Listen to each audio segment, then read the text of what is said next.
सम्पूर्णलाई म हार्दिक स्वागत गर्न चाहन्छु।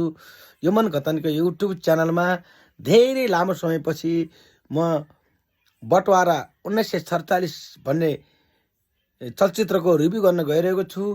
यस चलचित्र लामो समयपछि राजकुमार सन्तोषीद्वारा निर्देशित चलचित्र, उहाँको फेभरेट एक्टर सन्नी देवलद्वारा अभिनीत चलचित्र हो, जसमा प्रीति जिन्टा रहेका छन्।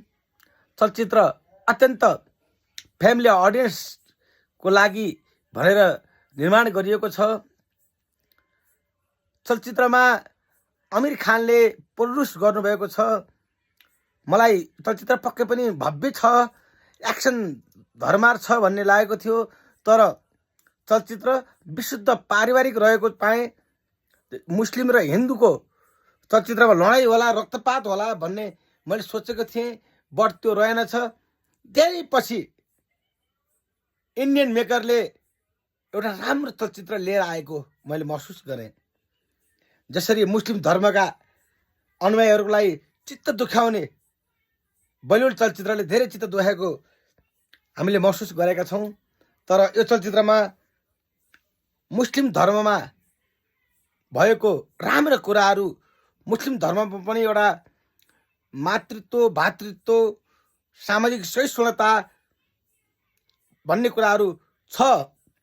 यसलाई फिल्मी माध्यमबाट नदेखाइएको मात्र हो भन्ने जुन चलचित्रले कथा बोलेको छ एउटा आमाको, जसमा एउटा मुस्लिम छोरोले एउटा हिन्दू आमाको दाह संस्कारको सम्मको र समाजसँग भिडेर पनि एउटा आमाको रक्षा गरेको छ।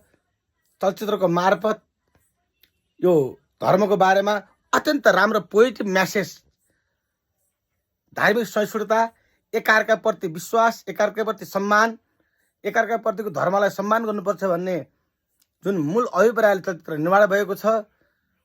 पक्कै पनि आमिर खान जस्तो एउटा बौद्धिक लेभलको नायकले प्रोड्युस गरेको चलचित्र धेरै अर्थमय चलचित्रको महत्त्व भोलिका दिनमा पनि रहनेछ। चलचित्रले बिजनेस के कति गर्ला त्यो ठुलो कुरो होइन, यो बिजनेसको लागि बनाएको चलचित्र हुँदै होइन। यो चलचित्र समाजमा पोजिटिभ म्यासेज, सकारात्मक सन्देश दिनको लागि बनाएको चलचित्र हो, जसले गर्दा चलचित्र हेरिन्जेल आँखामा आँसु आउँछ, सामाजिक सद्भावको विकास हुन्छ, धार्मिक सहिष्णुताको विकास हुन्छ, एकले अर्को धर्मलाई गर्ने सम्मानको विकास हुन्छ। त्यही नै यो चलचित्रको म्यासेज हो, त्यही नै चलचित्रको सफलता हो।